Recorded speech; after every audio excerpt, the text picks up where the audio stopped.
My boss secretly installed cameras in the women's changing room. When I reported him, HR called me a liar and fired me. 2 years later, I got the last word in court. The camera was tucked behind the air vent, barely visible, just a small black lens embedded in plastic. But once you saw it, you couldn't unsee it. I was standing half naked in the women's changing room when I noticed it, my bra halfway on, blouse still clutched in my hand. That single moment split my life into before and after. My name is Sanika. I was 26, a sales executive at a mid-tier clothing brand in Pune. The kind of job where the work is grueling, the pay is just enough, and you're expected to smile through everything, even the inappropriate comments. I always thought I could handle it. I'd been through worse, but nothing prepared me for the day I realized my boss, our regional manager, was watching us undress. Let me backtrack.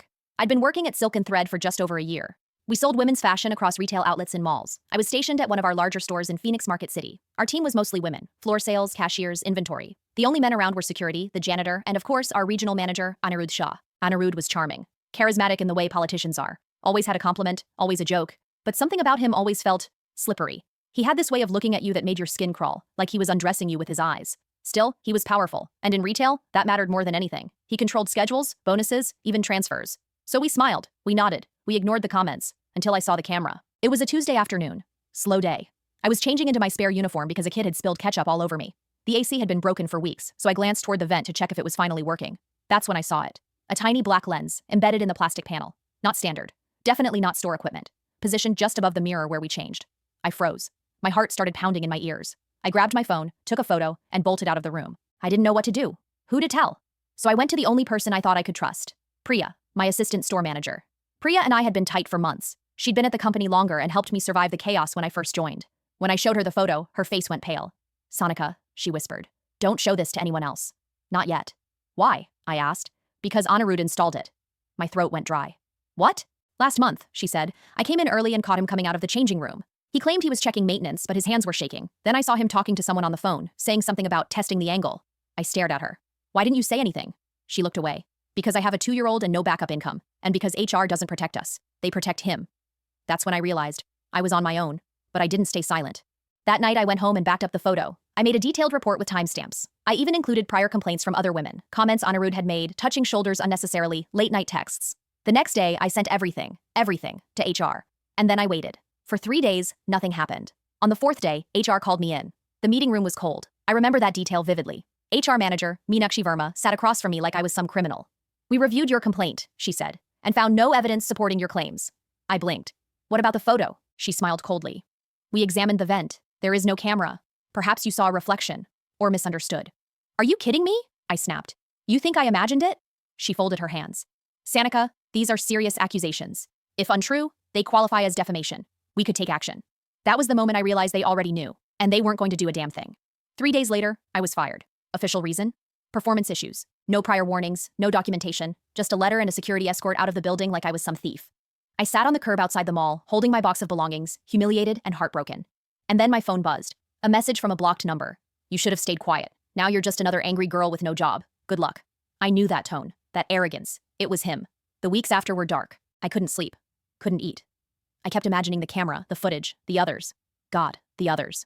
Were we all recorded? Was he selling it? Watching it? I tried going to the police. They said unless I had the physical device or could prove it existed, there was nothing they could do. Even when I gave them the photo, they said it could be edited. I started to feel like I was going insane. But then something happened. Priya called. Sanika, she whispered. I have something. I was cleaning out the old locker files and found this. It was an invoice. A small slip of paper from a company that sold covert surveillance equipment. It was addressed to a dummy company, but the billing address matched Anirudh's apartment. The equipment? Mini pinhole camera, wireless, vent-mounted. I nearly dropped the phone. Please, I begged. Let me use this. Let me fight. She hesitated. If they find out, they already took everything from me. Don't let them do it to someone else. This time, I didn't go to HR. I went to the press. A friend of a friend worked at a local media blog.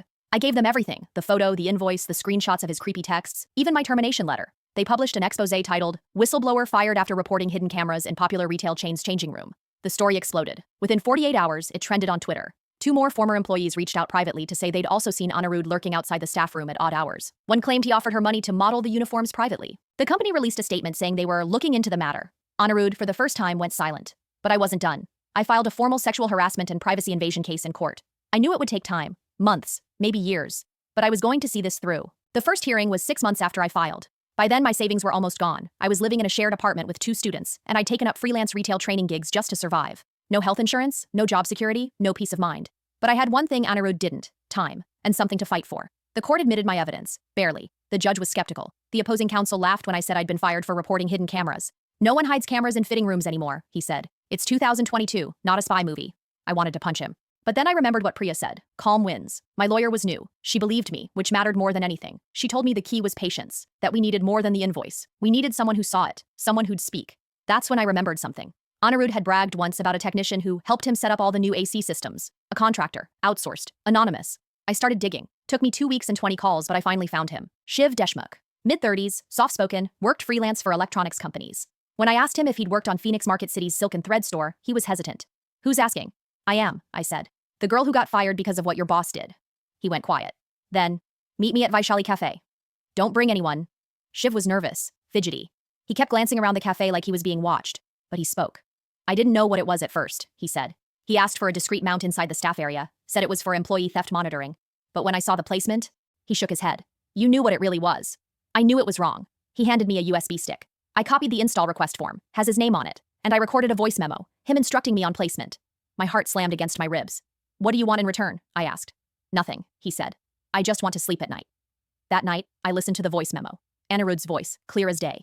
Yeah, just angle it slightly down. Has to capture the mirror fully. And make sure no indicator light shows. The girls shouldn't know. I cried. Not because I was sad. Because I knew I had him. The next hearing, I handed everything to my lawyer. She smiled for the first time in weeks. Anirudh's team tried to claim it was a fake, but the timestamp matched the installation date. The form had his digital signature, and Shiv agreed to testify in person. The court granted an emergency injunction. Silk and Thread was ordered to undergo a full independent audit.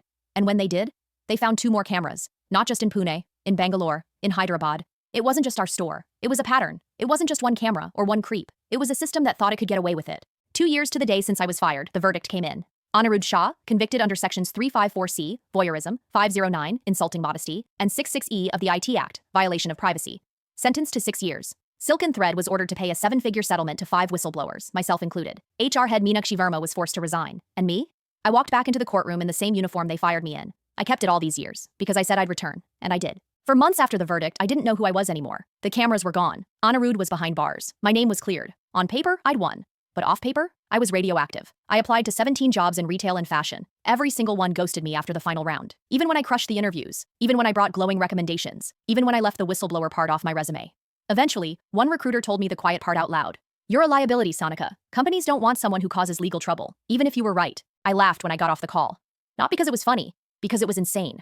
I had exposed a predator. I had prevented more women from being violated. And somehow, I was the risk? For the first time in a long time, I started to doubt everything. Not just myself, but the idea that justice ever mattered. That being good changed anything. I got rejection after rejection. Bills kept piling. My settlement money was stuck in litigation with the company's insurance provider. I was living off of my cousin's couch in a 1-bedroom flat in Pune's old quarter. And then one morning, I got an email. Subject line, Sanika, we believe you. I almost deleted it, assuming it was spam. But something made me click. It was from a woman named Shreya Talwar, co-founder of a fast-growing women-led startup in Bangalore. They were building ethical workwear for women in the corporate sector. Real tailoring, functional designs, actual pockets. But what stopped me cold was this line. We think your voice is what this industry needs. Would you be open to coming in, not just as an employee, but as a partner?